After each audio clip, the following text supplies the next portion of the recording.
Hey, welcome to Rocky Geared Up. I'm your host, Steve Puppy. Have you ever had a dream of becoming a big game guide? Well, today we're taking you to school. That's right, we're going to the Western Montana School for Guides, where you can learn everything there is to becoming a big game guide. Well, the Western Montana School for Guides is located about 40 miles outside of a little town in western Montana by the name of Darby, Montana. We have the students come in on a 28-day program. They arrive on a Sunday afternoon. We get them squared away in their tents, get them all situated, and have a big dinner for them. We start bright and early Monday morning with our orientation about all the events that are going to take place over the next 4 weeks. We tell them kind of what we expect of them. We interview the students real close to find out what their goals and objectives are so we can help them meet those goals during the month that they're with us. My horsemanship instructor is Ron Skinner. He's been with us since we started 10 years ago teaching the horsemanship. We'll start them in the round corral where they'll learn how to handle the horse, getting on and off, all the things that they need to get started.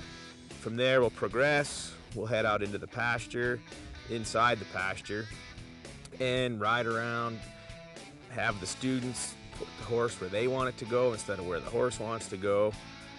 And there's obstacles out there. We make them cross water and over logs and some muddy, swampy areas to go around and through. We work on that through the whole first week, all the different aspects of the horsemanship. One important aspect of our school, it's the job placement part of our program, where we work with each student from the very first day they get there. Myself and the other instructors, we want to find out what employment is going to work best for each particular student. Some students will spend a month with us and they will learn that they do not like being around horses and mules. And they're going to be better suited for an outfitting operation that uses four-wheelers or boats or just a lodge and backpacking versus a backcountry wilderness operation.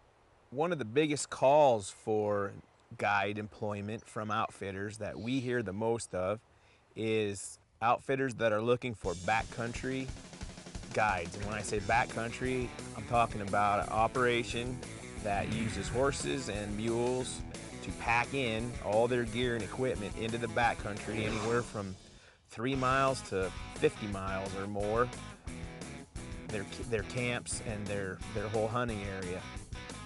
We spend a lot of time teaching the students about horse and mule packing, the equipment that we use, the Decker saddles, the sawbuck saddles for different geographic areas.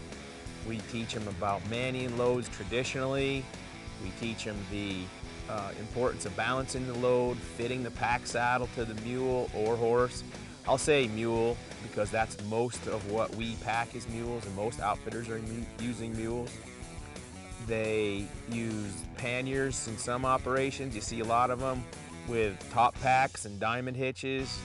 We try to cover every aspect of the pack, and even if it's something that we don't do in our own operation, we try to give them every tool that they can have in their bag of tricks, so when they get to an outfitting area to work for one of our outfitters, that they are versed in all the different aspects of what they might encounter when they get out in the field.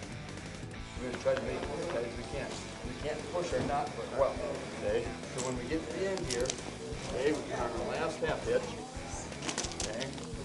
We just put our last half hitch on, we're going to roll it. Now we're going to move the other end. We're going to move the other end, okay? Yep.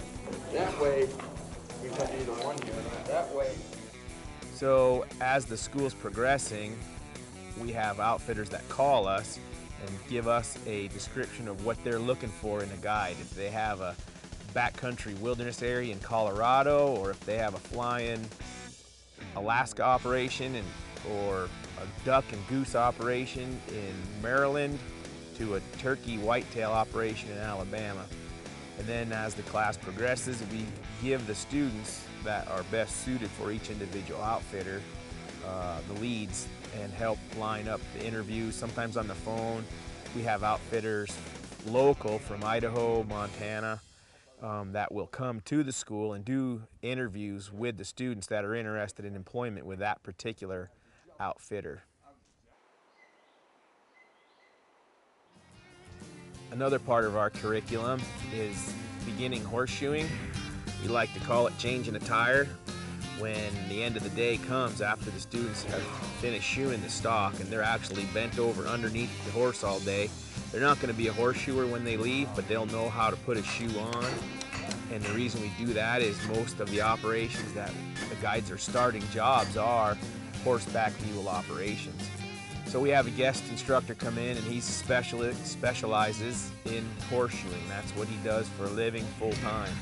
And he teaches the students along with our help. It's very close supervision, especially on that day, where almost every set of students will have an instructor there helping them nip the foot, rasp the foot, level it, shape the shoe, nail the shoe, clinch it, and finish it. Well, most schools are boring. Not the Western Montana School for Guides.